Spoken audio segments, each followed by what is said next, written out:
Hello students, आज हम मिलने वाले हैं all India rank 18 CA Nakul Mittal. Heartiest congratulations Nakul. Nakul का CA thank you final ma'am, thank में you so all much. India rank 18 आया है एंड नकुल के अभी हम डिटेल मार्क्स देखने वाले हैं। सो उसका एग्रीगेट है 422 आउट ऑफ 600। एफआर में 69 है। एएफएम का तो आपको पता है जैन 26 में कितने रो रहे थे स्टूडेंट्स, एंड नकुल ने उसमें स्कोर किया है 75। यस। एंड ऑडिट में 63। ऑडिट में भी बहुत डरते हैं, उसमें है 63।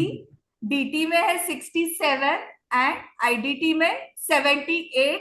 आईबीएस में भी बहुत सारे स्टूडेंट्स डरते हैं बट उसमें उसका स्कोर है 70।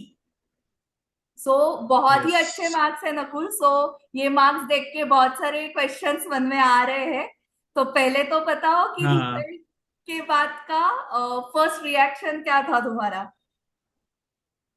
मैम, फिर रिजल्ट के लिए तो खूब हम बहुत डर रहे थे, मतलब कि रिजल्ट एक तो आ ही नहीं रहा था। फर्स्ट हाँ मार्च डेट डिक्लेयर हुआ, लेकिन सुबह से ऐसा था कि 11, 12, 1, and then finally it came out around 6:30 के आसपास रिजल्ट आया।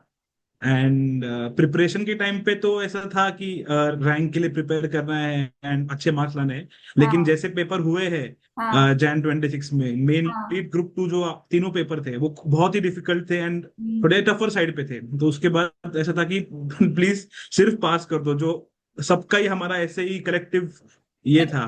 हाँ बट मार्क्स जब देखे, रिजल्ट जब ओपन हुआ, हाँ सो मार्क्स देख के तो बहुत ही खुशी हुई। पहले तो हाँ वो सक्सेसफुल देख के खुशी हुई, हाँ एंड देन बाद में हमने वो रैंक के लिए चेक किया मैंने। हाँ। मैंने एंड भी जब वो इसकी। 18 दिखा तो वो हाँ तो मतलब फीलिंग ये करने जैसी ही नहीं है, एकदम ही अलग सरियल ही। फीलिंग थी।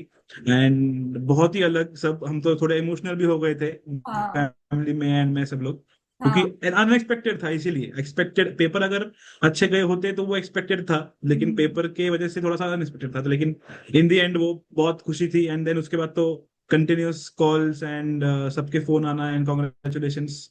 उस दिन हाँ तो पूरा ऐसे ही गया है। हाँ। Great yes. ग्रेट। सो इतना ही अच्छे स्कोर किया है नकुल तुमने, तो कुछ तो इसके पीछे हाँ। प्लानिंग तो होगा ही ना। ऐसे रैंडमली तो स्टडी तुमने नहीं किया होगा। तो नहीं, तुम्हारा डेली नहीं, नहीं, शेड्यूल राइट। कैसे रहता था, सेल्फ स्टडी का प्लानिंग कैसे किया था। हाँ, प्लानिंग तो मैम मेरा मतलब स्टार्टिंग से जब आर्टिकलशिप शुरू हुआ था, तो हाँ एक फर्स्ट 6 मंथ्स में ही मैंने मेरे सीनियर्स से, मेरे जो बाकी फ्रेंड्स थे उनसे सबसे प्लानिंग करके रखा था कि कब तक कौन से लेक्चर्स खत्म होने चाहिए। एंड एक ब्रॉड प्लान कर लिया था उस टाइम पे। एंड फिर उस शेड्यूल को स्टक टू रहना है बस, चाहे कितना भी आपको काम हो। आर्टिकलशिप हम जैसे कर रहे हैं साथ साथ में, सो लेकिन डेली का अगर आपने टारगेट रखा है कि एक लेक्चर करना है, तो वो आपको फिर कितने भी रात को बच जाए वो आगे मैं करता ही था, हाँ मतलब आर्टिकलशिप के बाद भी, क्योंकि हाँ। वो प्लान्स अगर आगे पीछे हो गए तो फिर वो सेल्फ स्टडी का पीरियड हैम्पर हो जाता है। करेक्ट। सो लेक्चर्स टाइमली कंप्लीट होने चाहिए। हाँ एंड हमारा जैसे 3 इयर्स का आर्टिकलशिप था, तो हाँ। इट वाज और थोड़ा सा कम टाइम मिलता है। अभी तो 2 इयर्स हो गया है, so correct the students are getting more time correct. Comparatively. हाँ। But and then self study के टाइम पे भी I got around 5 months to prepare, okay. Like whole five तो मंथ्स एंड उसमें 5 भी मंथ्स के पहले तुम्हारे सारे लेक्चर्स हो गए थे। सारे lectures, okay yes yes, lectures हो ओके गए थे एंड आर्टिकलशिप भी मेरा कंप्लीट हो गया था, मतलब ओके। ग्रेट। लाइक जुलाई जुलाई में मेरा सब खत्म हो गया था। ओके, सो एंड अगस्त देन से उसके बाद सेल्फ फाइव स्टडी मंथ्स का थे। जो पीरियड था उसको कैसे प्लान किया तुमने, यस। क्योंकि लेक्चर्स तो तुम्हारे उसको भी होते मैम, थे। हाँ, उसको ऐसा प्लान किया कि फर्स्ट रिवीजन मैं मैंने 2 सब्जेक्ट्स एक साथ लिए थे। I didn't do one subject daily, क्योंकि वो हाँ I do not feel comfortable with that. तो हाँ। आई डिड दैट 2 सब्जेक्ट्स, एक दिन में 2 सब्जेक्ट करने। ओके। एंड मिक्स में, जैसा नहीं कि हाफ डे यानी हाफ डे, हाँ। It would be like 3 hours audit, 3 hours AFM, then again 3 hours audit. So correct. ऐसे करके मैंने पहले के 2 रिवीजन वैसे ही किए। And then at the time of third revision single subject किया वापस, कि फन सब्जेक्ट करके करना है। Okay and okay. Daily study plan तो ऐसा जैसा कुछ था नहीं, पर टाइमिंग के हिसाब से टाइम टेबल तो मैं पहले से ही बनाता नहीं हूँ, मतलब ऐसे कुछ कि हाँ इतना इतना बजे उठना है एंड वो सब। हाँ लेकिन ऐसा था कि हर दिन उठ के बस डिसाइड करना है मन में कि आज इतना तो भी खत्म करना चाहिए। हाँ। टाइमिंग के ऊपर नहीं कि इतना पढ़ना है, ओके। इतना खत्म होना चाहिए आज पढ़ के कि हाँ हाँ इतना, ये कंसेप्ट मेरे दिमाग में है।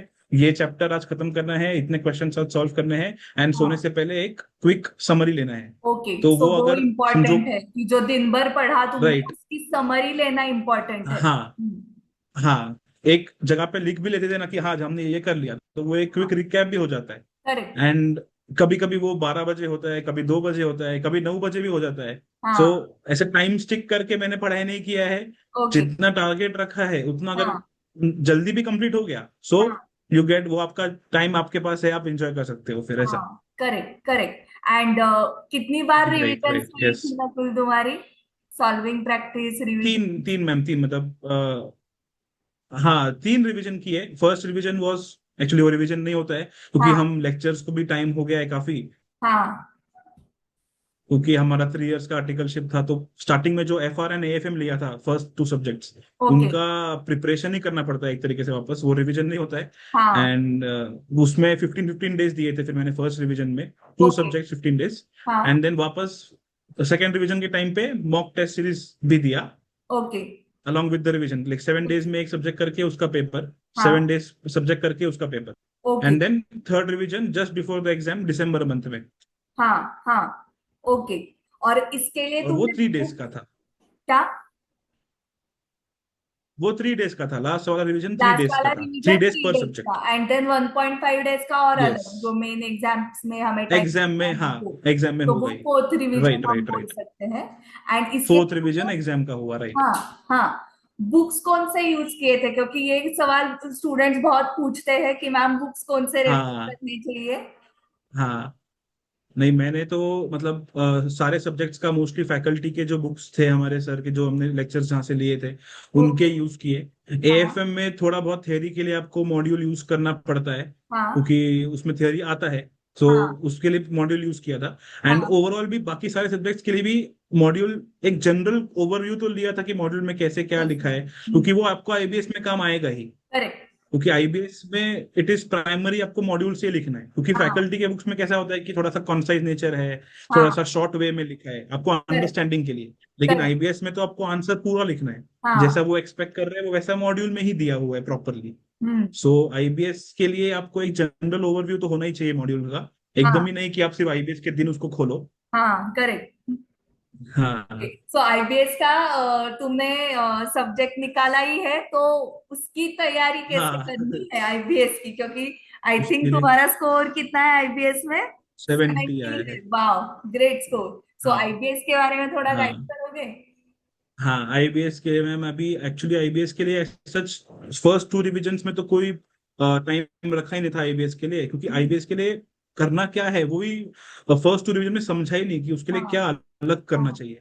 हाँ। वो ऐसा है कि आपका कंबाइंड नॉलेज जो है 5 सब्जेक्ट्स का, हम्म। और जितना आपने इन डेप्थ पढ़ाई की है 5 सब्जेक्ट्स की, वो तो वहीं पे कवर हो जाता है फिर। हम्म। अब रही बात, दो दो सब्जेक्ट आपके स्पॉम वाले हैं, जो हाँ। Law and costing. तो हाँ। लॉ एंड कॉस्टिंग के लिए मैंने ओवरव्यू लेक्चर्स लिखी, जस्ट मॉड्यूल से गो थ्रू करते हैं हम कि हाँ। कौन से पेज पे या कौन चैप्टर में क्या क्या कंसेप्ट लिखे हैं। एक हाँ। जनरल ओवरव्यू, आपको लर्न तो करने की जरूरत नहीं है। करेक्ट। सो आपको बस पता होना चाहिए कि अगर क्वेश्चन इस लिंक में आ रहा है, तो हाँ। हमको लॉ में कौन सा चैप्टर खोलना है, कौन सी मॉड्यूल से कौन सा चैप्टर खोलना है। हम्म। इतना एक 2 बार या 3 बार किया था वो ओवरव्यू, क्योंकि वन टाइम में भी वो पता नहीं चलता है कि कहाँ पे क्या है। वो आप एग्जैक्ट। एक दो तीन बार देख लो, हाँ। बुक्स 2-3 बार देख लो, तो वो आपको समझ में आ जाता है फिर। आप यूज टू हो एंड जाते हो ना उस बुक इंडेक्सिंग, के लिए। हाँ हाँ, फिर इंडेक्सिंग किया था। एंड जो आपके स्टिकी नोट्स होते हैं, जो कंसेप्ट्स अच्छे से इंडेक्स में नहीं दिए हुए हैं, वहां पे हाँ। स्टिकी नोट्स बुक्स में लगा लिए थे, ताकि वो रेडी रेफरेंस रहे एग्जाम के हाँ। टाइम पे, क्योंकि लॉ और कॉस्टिंग के लिए तो आपके पास मॉड्यूल ही है, करेक्ट। आपके पास उसमें कोई फैकल्टी के बुक्स है ही नहीं। बराबर। एंड कॉस्टिंग के लिए मैं एक बात बोलना चाहूंगा, कॉस्टिंग के लिए प्रैक्टिस बहुत जरूरी है, क्योंकि हाँ। मुझे ऐसा फील हुआ कि कॉस्टिंग के जो क्वेश्चंस एग्जाम में आ रहे हैं, वो ऐसे आ रहे हैं कि आपके पास बुक हो भी कॉस्टिंग की, हाँ। आपको पता भी हो कंसेप्ट कहाँ पर है, आपने हाँ। ढूंढ भी लिया, लेकिन हाँ। फिर भी आपको वो लिखते नहीं आएगा आंसर, क्योंकि हाँ। वो पूरी तरह से एप्लीकेशन साइड पूछ रहे हैं, हाँ। प्रैक्टिकल साइड में भी एप्लीकेशन पूछ रहे हैं, एंड जो हाँ। थ्योरी साइड है उसमें भी वो एप्लीकेशन पूछ रहे हैं। ओके। थ्योरी लिखने के लिए नहीं आया है कॉस्टिंग में कभी भी, ओके। क्या एज हाँ। इट इज आप कॉपी कर सको। हम्म। वो केस स्टडी पे ये थ्योरी अप्लाई कैसे हो रहा है उस एंगल से वो पूछते हैं analysis. Okay. So IBS it's getting better, her attempt में वो एक लेवल ऊपर ही जा रहा है, हाँ। करेक्ट। क्योंकि मैंने भी पहले के अटेम्प्ट्स के पेपर्स भी सॉल्व किए थे, So hmm. first two attempts it was normal कि May and November 24 were moderate papers थे, not हाँ। much hard, but correct. May 25 onwards वो हाँ। हर एग्जाम में एक लेवल ऊपर ही गया है। करेक्ट। तो तुमने वो सारे पास्ट ऐसा नहीं पेपर्स था। भी सॉल्व किए थे? यस यस यस, सारे चार चार ही थे हमारे पास, मतलब रेफरेंस के लिए। तो हाँ। करेक्ट। चारों के सॉल्व किए थे एंड दो मॉक टेस्ट भी लिए थे मैंने। तो हाँ। उसमें भी आईबीएस था, तो टोटल हाँ। इन टोटल 6 आईबीएस के केस हाँ। स्टडीज, वो भी पांचों, मतलब अभी एग्जाम में तो चार ही लिखने हैं, हाँ। करेक्ट। पर पेपर में पांच होते हैं, तो वो सारे ही ऐसा लिखे नहीं थे। वन और two you can write practice के लिए, करेक्ट। बट लिखने में ऐसा टाइम वेस्ट हो जाता है थोड़ा सा, क्योंकि आपको हाँ। कॉपी करके ही लिखना है। तो बराबर। जो एप्लीकेशन वाले क्वेश्चन है वो प्रैक्टिस किए थे, लेकिन हाँ। बाकी क्वेश्चन सिर्फ ढूंढना था कि मिल रहा है, आंसर हाँ। मैच हो रहा है, हाँ। एंड बस इतना ही। ओके। ओके। सो अभी हाँ नकुल पढ़ाई करते वक्त एक तो ऐसे होता होगा ना कि हाँ निगेटिव थॉट्स आ रहे हैं, या फिर ब्रेक लेना चाहिए स्टडी से, तो उसके लिए तुम क्या करते थे? क्योंकि ये सारे स्टूडेंट्स के साथ होता है, करेक्ट? हाँ, वो सबके साथ होता है, एंड जितना टाइम ज्यादा है आपके पास उतना ज्यादा होता है वो। हाँ। जैसे अभी 2 इयर्स का आर्टिकलशिप है, तो वो उनके पास बहुत ही टाइम है। तो करेक्ट। वो एक एंड में बर्नआउट सिचुएशन आ जाती है कि हम और नहीं पढ़ पा रहे, या फिर एक ब्रेक ही बना जाता है कि अब और हाँ। नहीं पढ़ना। हाँ। लेकिन उसको हैंडल, अभी आपका वही सीए फाइनल एग्जाम ऐसा है कि वो इंटेलिजेंस का टेस्ट तो है ही, लेकिन हाँ। पेशेंस और जो मेंटल एक स्ट्रेंथ है वो भी आपको एग्जैक्टली। उसमें चाहिए। मतलब ओके। एटलीस्ट मुझे तो हुआ था फील, लास्ट के 2 मंथ्स या फिर लास्ट के 1 मंथ में मुझे वो बहुत फील हुआ कि हाँ। एक कि रिपीटेडली आप वो एक ही एक चीज पढ़ रहे हो, रिपीटेडली आप वही बुक्स वापस वापस पढ़ रहे हो, हाँ। एंड एक 5 मंथ्स हो गया आप घर पे ही हो, तो वो भी एक हाँ। मैटर करता है चीज।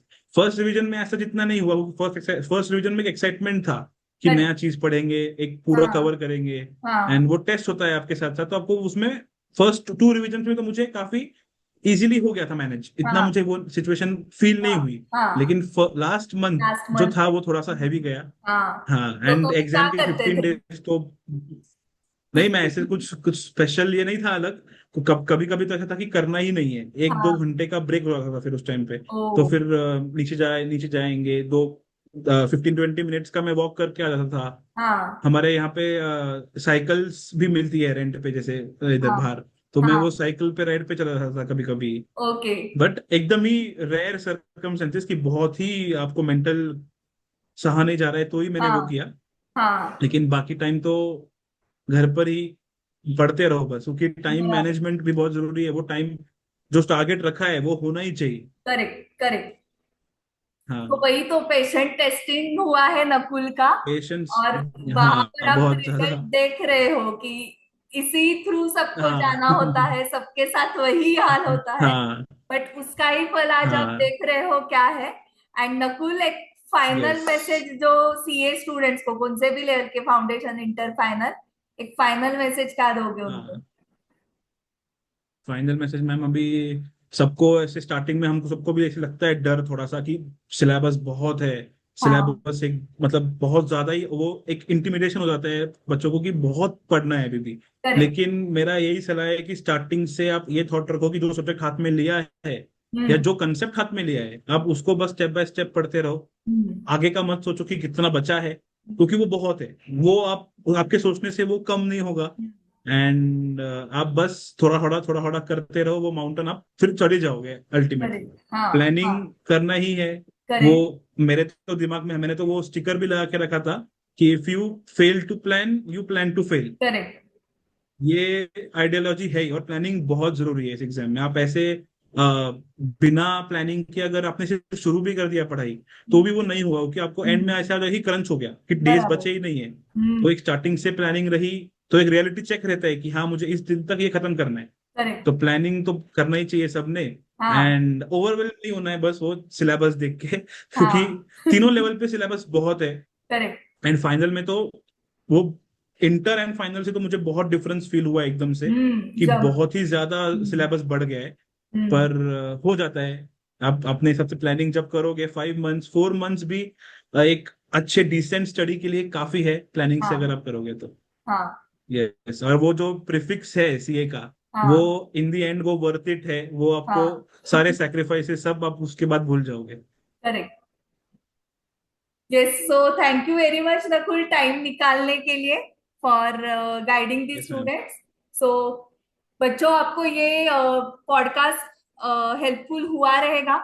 सो देखो, ऑल इंडिया रैंकर्स को भी ऐसे होता है कि पेशेंस खत्म हो जाता है लास्ट के मंथ में, लेकिन आपको वो बार बार करते रहना है। उसने जैसे बताया, planning, consistency and number of revisions, bar bar solve करते रहो। मॉड्यूल्स है हमारे, मॉक टेस्ट पेपर्स है, फैकल्टी के नोट्स है, उसको ही आपको बार बार रिवाइज करना है। कॉन्फिडेंस लेवल अच्छे से रखो। करना है। सो आपका भी ऐसे ही रिजल्ट आ बिल्कुल। जाएगा। So thank you very much viewers for watching the video. मिलते हैं नेक्स्ट वीडियो में। Bye bye.